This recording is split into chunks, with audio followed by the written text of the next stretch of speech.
Channel को subscribe करें और बेल आइकन जरूर दबाएं। इस न्यूज के प्रायोजक है केयर डायग्नोस्टिक सेंटर, अल बाकिर कॉम्प्लेक्स, जिला चिकित्सालय के सामने, सलूम्बर। राष्ट्रीय स्वयंसेवक संघ सलूम्बर के विद्यार्थियों द्वारा रविवार को पथ संचलन निकाला गया, जिसमें संघ के घोष की धुनों व विद्यार्थी स्वयंसेवकों की कदम ताल ने नगर को गूंजा दिया। संचलन का मार्ग में अनेक जगहों पर नगर वासियों द्वारा पुष्पवर्षा कर स्वागत किया गया।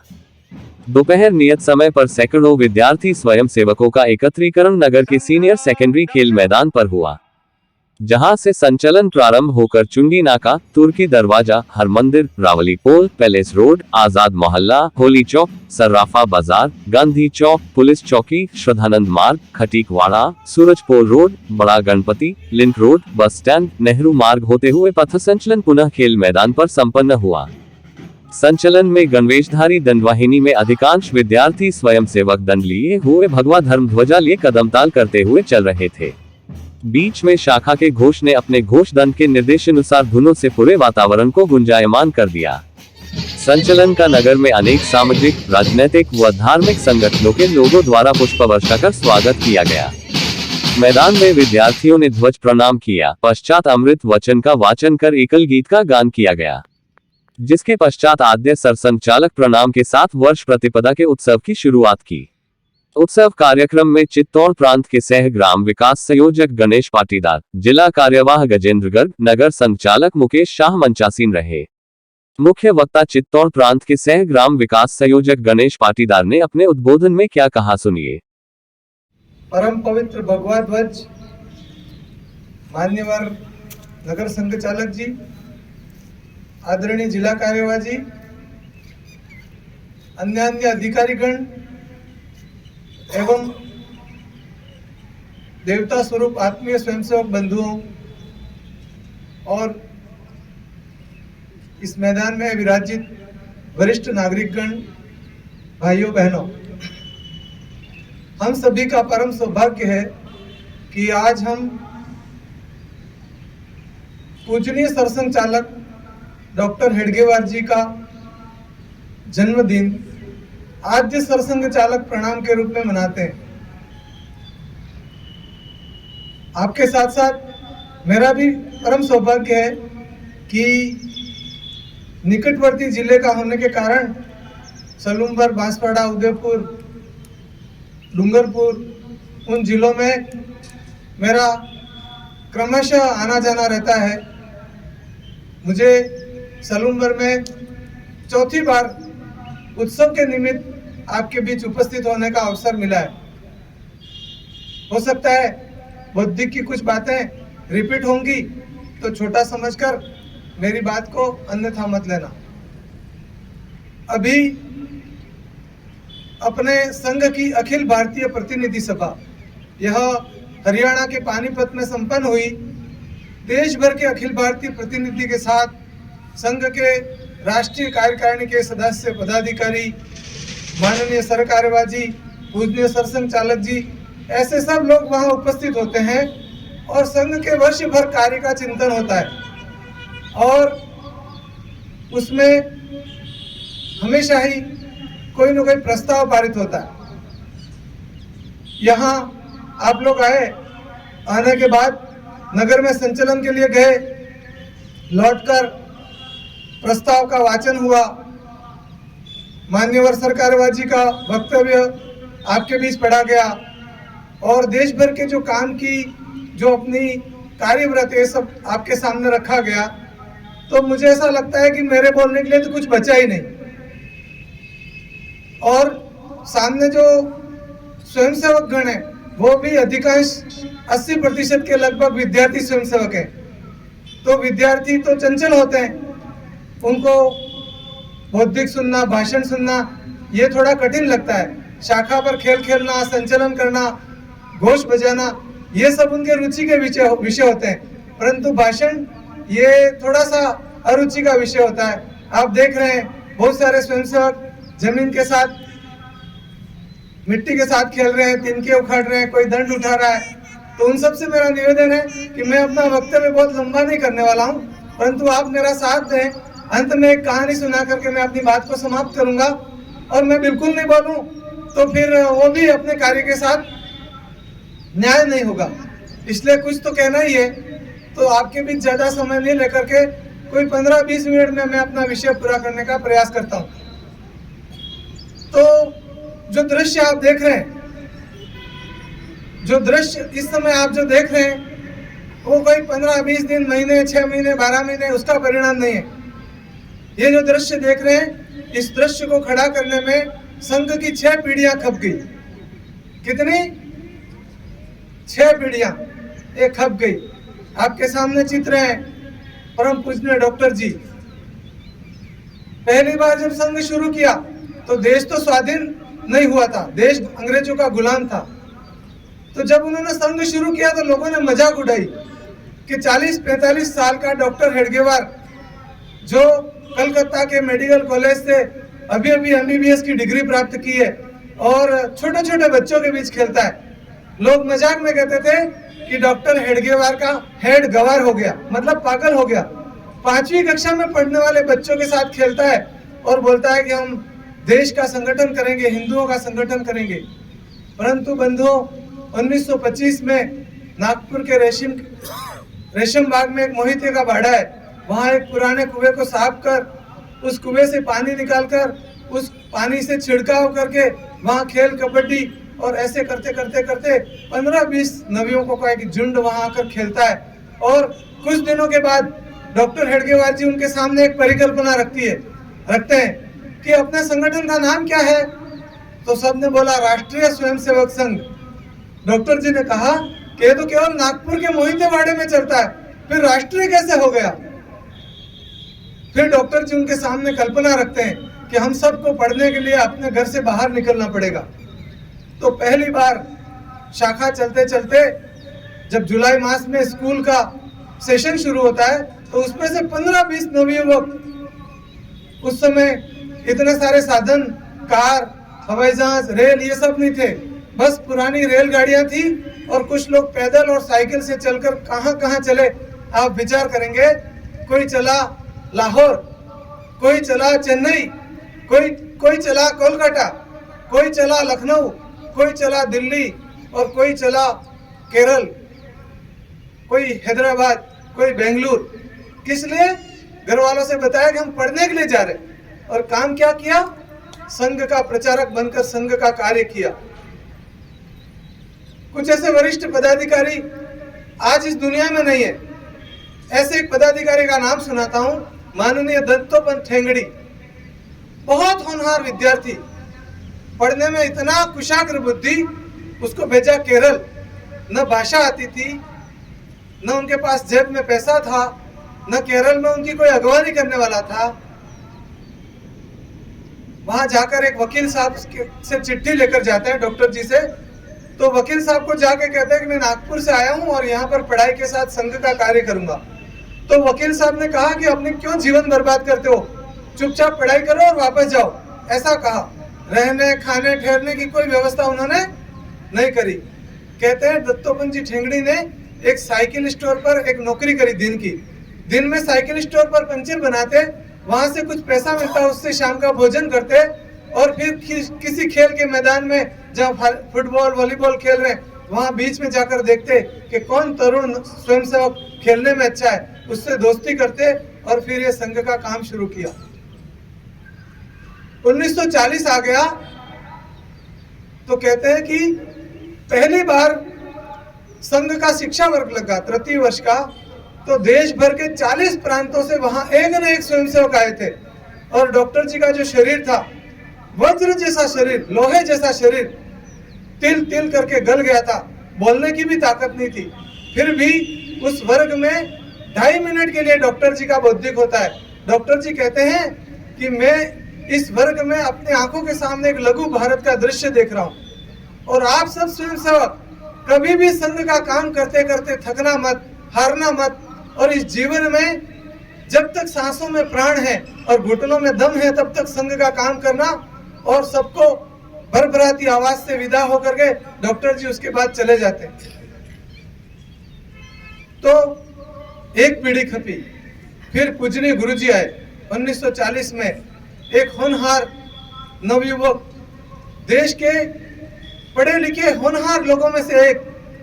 उस समय वो सन्यासी थे और शंकराचार्य की पदवी उनको मिलने वाली थी, लेकिन उस पदवी को धारण नहीं किया और उन्होंने संघ के पूजनीय द्वितीय सरसंघ चालक का पदभार ग्रहण किया। और कहते हैं कि गुरु जी के लिए रेलगाड़ी का डिब्बा ये उनका घर था। और अपने 33 वर्ष के सरसंघ चालक जीवन में पूरे देश का 66 बार भ्रमण किया। देश आजाद हुआ। आजाद होने के बाद महात्मा गांधी जी की हत्या हो गई। हत्या के बाद संघ पर प्रतिबंध लगा। नागपुर मध्य प्रदेश में बैतूल करके एक जेल है, वहां गुरुजी को जेल में डाल दिया। देश के सारे कार्यालय सील हो गए। सभी कार्यकर्ता भूमिगत हो गए। कई सारे कार्यकर्ताओं को जेल हो गई। छोटे छोटे स्वयंसेवकों को पकड़ करके उनको जेलों में डाल दिया गया। ऐसे विकट काल में पूजनीय गुरुजी ने जेल में रहते हुए भी संघ के स्वयंसेवकों को मार्गदर्शन दिया।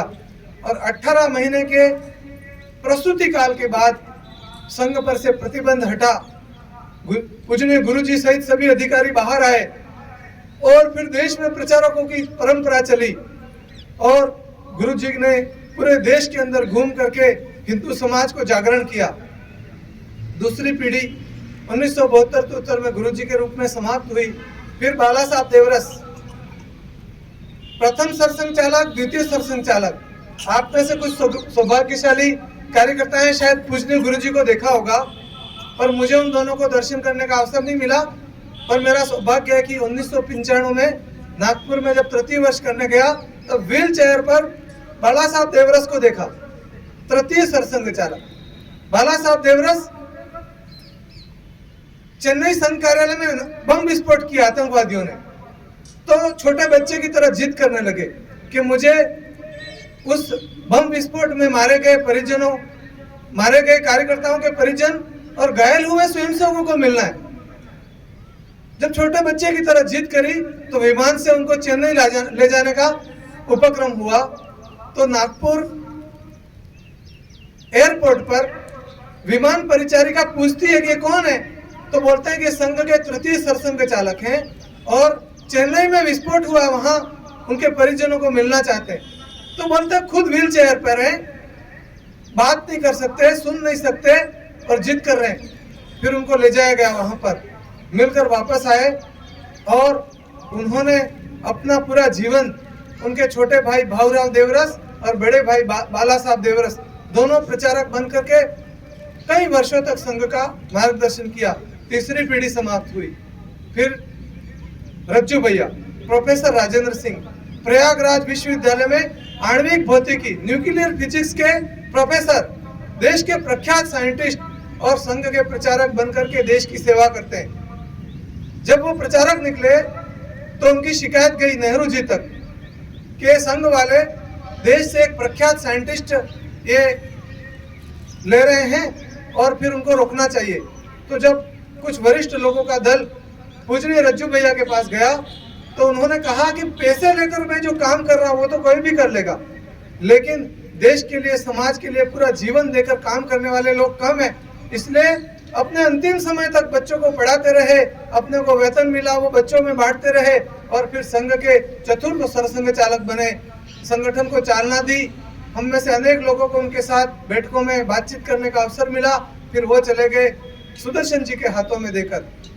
सुदर्शन जी के हाथों में संघ की बागडोर देकर के पंचम सरसंघ चालक के रूप में सुदर्शन जी ने अभी वर्तमान में जो संगठन का स्वरूप है, ग्राम विकास गतिविधि, पर्यावरण, गौ सेवा, देश और दुनिया के सामने आने वाली नई चुनौतियों उसके बारे में मार्गदर्शन करके पूजनीय सुदर्शन जी भी चले गए।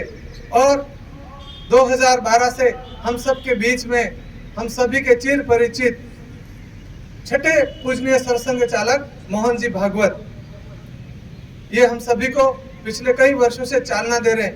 परंतु ये तो मैंने एक सरसंघ चालक की श्रृंखला बताई, परंतु कार्यकर्ताओं की ऐसी एक मलिका, एक पूरी कड़ी, पूरी एक श्रृंखला खड़ी करके गए हमारे सरसंघ चालक और देश भर के अंदर कार्य करने वाले प्रचारक, जिनके बारे में कहा जाता है कि संघ का स्टील फ्रेमवर्क और उसी के साथ गृहस्थ कार्यकर्ता।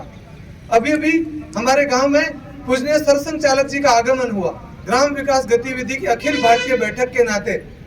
तो अपने संघ के पूर्व सह सरकार्यवाह आदरणीय वी भागैया जी, उनका निवास मेरे घर पे था। तो मेरा घर थोड़ा छोटा था, पर भागैया जी का निवास मेरे घर पे था।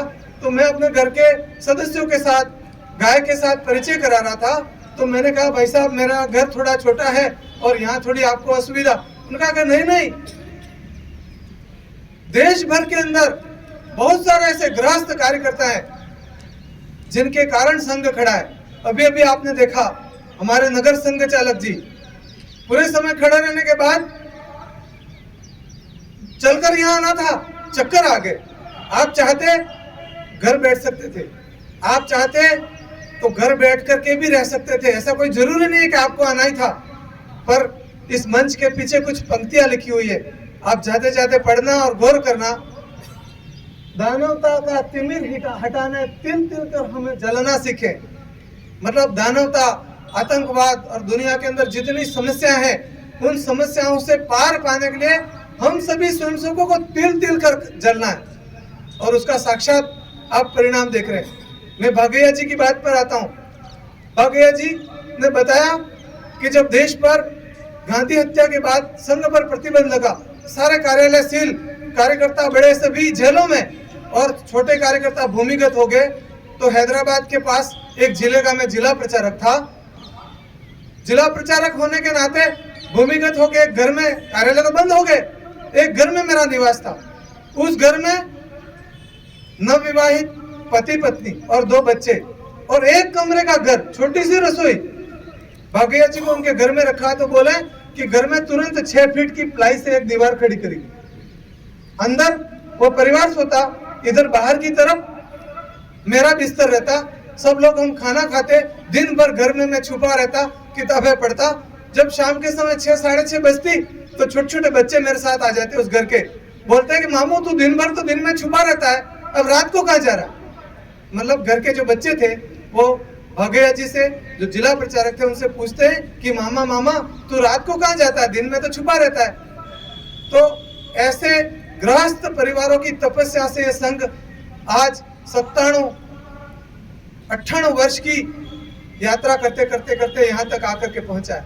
हम सभी का सौभाग्य है कि संघ का शताब्दी वर्ष आने वाला है 2024-2025। हम संघ के विचार को दुनिया के अंदर स्थापित करना चाहते हैं।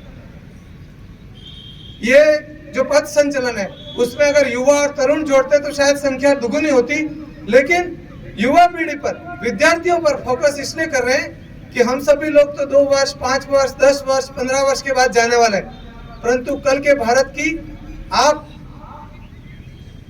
कर्णधार है। कल के भारत को अच्छा बनाने की जो महत्व कार्य वो आपके कंधों पर आने वाला। इधर इस छोटे से कार्यक्रम के लिए यहाँ के कार्यकर्ताओं ने कितना प्रयत्न किया, कितना परिश्रम किया। आप जाते समय गौर करना, इधर शमशान है, उधर मंदिर है और उधर कुआं है। तो बाला साहब देवरस ने संघ के स्वयंसेवकों के लिए, संघ की शाखाओं के लिए एक सूत्र दिया था कि जहां जहां पर भी संघ की शाखा चलती है, एक मंदिर, एक कुआं और एक शमशान। आज संघ के 97 वर्ष के बाद भी हमें ये थीम बनाकर प्रयास करना पड़ता है।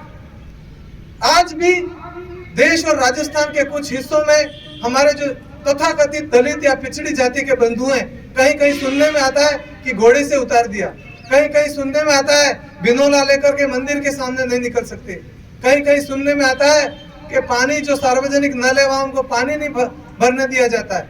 यानी छुआछूत, ऊंच नीच, जाति पाति, राजनीतिक विद्वेष, ये सारी बुराइयां अभी भी हमारे समाज में फैली हुई है। तो हम सभी को इन सारी बुराइयों से 2-2 हाथ करना है। ये अपने संघ के समय की आवश्यकता है। जैसा अपना जो प्रस्ताव वाचन हुआ उसमें हमें भारत के नवनिर्माण की नई रचना स्वदेशी आधारित करनी। उसका अर्थ यह है कि जब हम पश्चिम के विकास पर आगे चलते हैं तो पश्चिम का विकास हमें विनाश की ओर ले जाता है। 2005 में अमेरिका के अंदर एक विश्व पृथ्वी सम्मेलन हुआ। क्या हुआ? विश्व पृथ्वी सम्मेलन। उस समय के उपराष्ट्रपति मिस्टर अल गोर ये सारे दुनिया के प्रतिनिधियों के सामने बोलते हैं कि सारी दुनिया एक अंधेरे रास्ते पर आगे बढ़ रही। मैं नहीं, कौन कह रहा है? अमेरिका का उपराष्ट्रपति। सारी दुनिया एक अंधेरे मार्ग पर दौड़ रही है।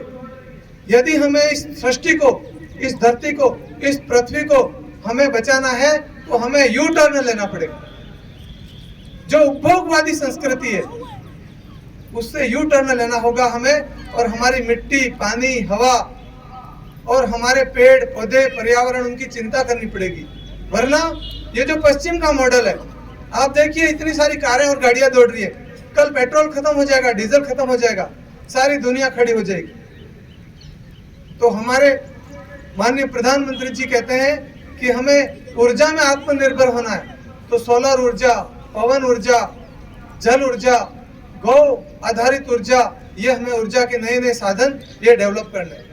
और हमें स्वदेशी मॉडल खड़ा करना, त्याग आधारित स्वदेशी मॉडल खड़ा करना। यदि पश्चिम के विकास के आधारित हमने मॉडल खड़ा किया तो आप जानते हैं कहीं बड़ी बिल्डिंग बनती है तो कहीं खड्डा बनता है, तो आप कितना खड्डा बनाएंगे? बिल्डिंग तो बन जाएगी पर कितने खड्डे बनाएंगे? तो सभी को समान अवसर मिले, ऐसी हमें स्व आधारित एक रचना खड़ी करनी है।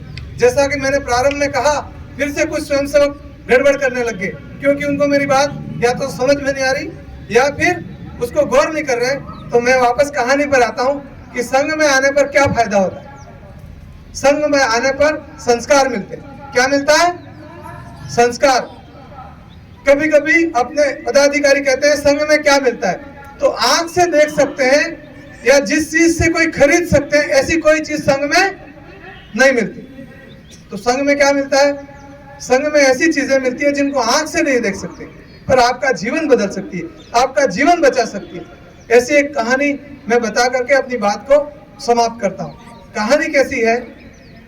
कहानी का पात्र है एक छोटा सा नौजवान, 24-25 साल का एक नवयुवक, उसका नाम है जय। क्या नाम है? कहानी के पात्र का नाम है जय। एक कंपनी में नौकरी करता है और कंपनी किसकी है? तो भोजन, पैक भोजन बनाने के, प्रोसेस फूड बनाने की एक कंपनी है, उसमें मिस्टर जय नौकरी करता है। यह संघ का स्वयंसेवक था। तो संघ में क्या सिखाते हैं? अपने से बड़े के नाम के आगे जी लगाना, सबको अभिवादन करना, जय श्री राम, जय श्री कृष्ण, राम राम, भाई साहब नमस्कार, जय गुरु, ऐसे विभिन्न प्रकार के अभिवादन से बड़ों को अभिवादन करना सिखाते और छोटों को प्यार करना। तो जय के अंदर एक शाखा के कारण एक विशेषता आ गई कि जब कभी भी जिसको भी मिलता, जहां भी जाता, दादा जय श्री कृष्ण, जय श्री राम, राम राम, नमस्कार, जय माता जी, ऐसा करके वो अभिवादन करता। एक दिन क्या होता है कि अपनी फैक्ट्री में अपना टिफिन और साइकिल लेके अंदर प्रवेश करता है, साइकिल पार्किंग में खड़ा करता है और अपनी नौकरी पे जाता है। उसकी ड्यूटी कहाँ थी? कोल्ड स्टोरेज रूम में। कहाँ थी? कहाँ थी? कोल्ड स्टोरेज रूम में, जो उस कंपनी का सबसे ठंडा स्थान, जहां पर भोजन का सामान बिगड़े नहीं, ऐसी जगह पर उसकी ड्यूटी थी। जिस दिन उस ड्यूटी पर गया, साइकिल खड़ी करी, टिफिन उठाया, दोपहर में अपना नाश्ता किया। दोपहर भोजन के बाद लगभग 4:45 बजे सब लोग फैक्ट्री से जाने लगे और इसके कोल्ड स्टोरेज रूम का दरवाजा अंदर से लॉक हो गया। क्या हो गया? अंदर से ऑटोमेटिक डोर लॉक हो गया। अब वो लॉक अंदर से खुलना बंद, कोई बाहर से खोले तो खुले, पर 4:45, 5:10, 5:05 काम, सब लोग अपनी अपनी घड़ी देख करके अपनी साइकिल, अपनी मोटरसाइकिल, अपनी कार उठाई और चलते बने। अब अंदर टेम्परेचर था -4, -5, -10, -20। जहां फ्रीज में आप आइसक्रीम जमाते हैं वहां कितनी ठंड होती है? उस कोल्ड स्टोरेज रूम में जय बंद हो जाता है। 5-10 मिनट इधर जाता है, उधर जाता है, दरवाजा खोलने की कोशिश करता है लेकिन दरवाजा नहीं खुलता है। उसी बीच उसको चक्कर आ जाता है और गिर जाता है।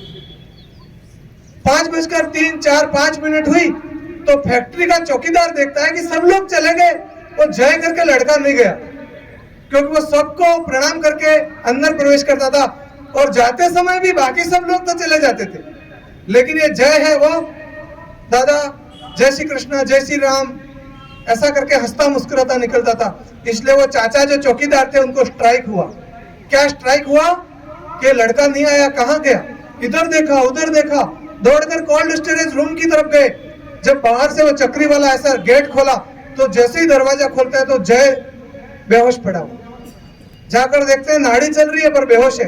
तुरंत एक कंबल उठाते हैं, कंबल में उसको लपेटते हैं, हाथ पैर की मालिश करते हैं, फिर उसकी थोड़ी सी आंख खुलती है जय की, तो गरम गरम चाय या पानी पिलाते हैं। जय खड़ा होता है। जय खड़ा होने के बाद इधर उधर देखता है तो आंखों में अंधेरा आ रहा है और देखता है कि मेरे सामने सिर्फ एक चौकीदार काका है, वो सामने है, बाकी सब चले गए। तो जय धीरे से प्रश्न करता है कि चाचा बाकी सब लोग तो चले गए, सब अपने अपने घर गए, आप कैसे रुक गए? तो बोलता है कि बेटा इस फैक्ट्री में कोई 300-400 लोग काम करते हैं, कोई तो मेरी तरफ देखता ही नहीं, न जाते समय न आते समय। एक तू अकेला ऐसा था जो मेरा हालचाल पूछता था, जाते समय अभिवादन, निकलते समय अभिवादन। इसलिए मेरे को स्ट्राइक हुई कि आज जय बाहर नहीं आया तो आखिर कहाँ है, और मैं तुझे ढूंढते ढूंढते इस कोल्ड स्टोरेज रूम तक आ गया। तो बंधुओं, अगर जय के अंदर अभिवादन का संस्कार नहीं होता, झुककर नमस्कार करने का संस्कार नहीं होता, तो जय अगले 5, 7, 10 मिनट में भगवान को प्यारा हो जाता।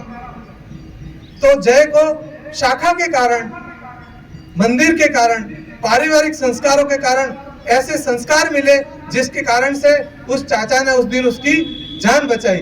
तो इस कहानी से हम सबको शिक्षा प्राप्त करनी है कि जीवन में हमें अभिवादनशील होना है।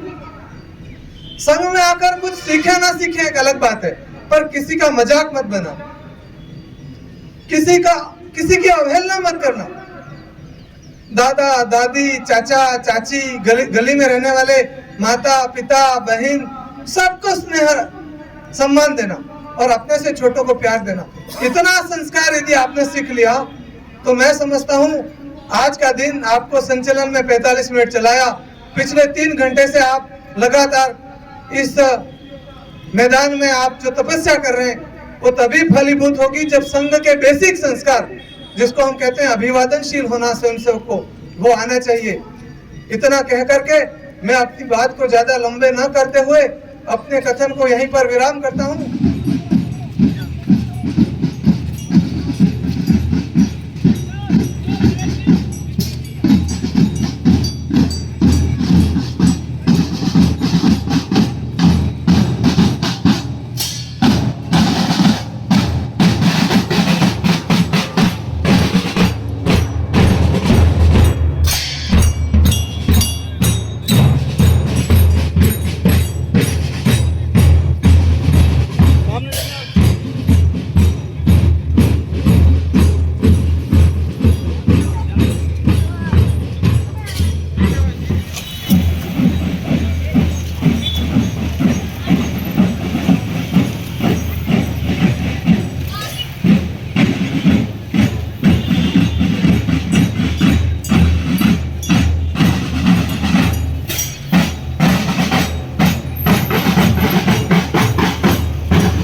केयर डायग्नोस्टिक सेंटर पर सभी प्रकार की सोनोग्राफी रेडियोलॉजिस्ट डॉक्टर द्वारा की जाती है, जिसमें 3D, 4D, colour Doppler, fetal anomaly scan व सभी प्रकार की खून की जांचें, digital X ray with reporting ECG की सुविधा उपलब्ध है।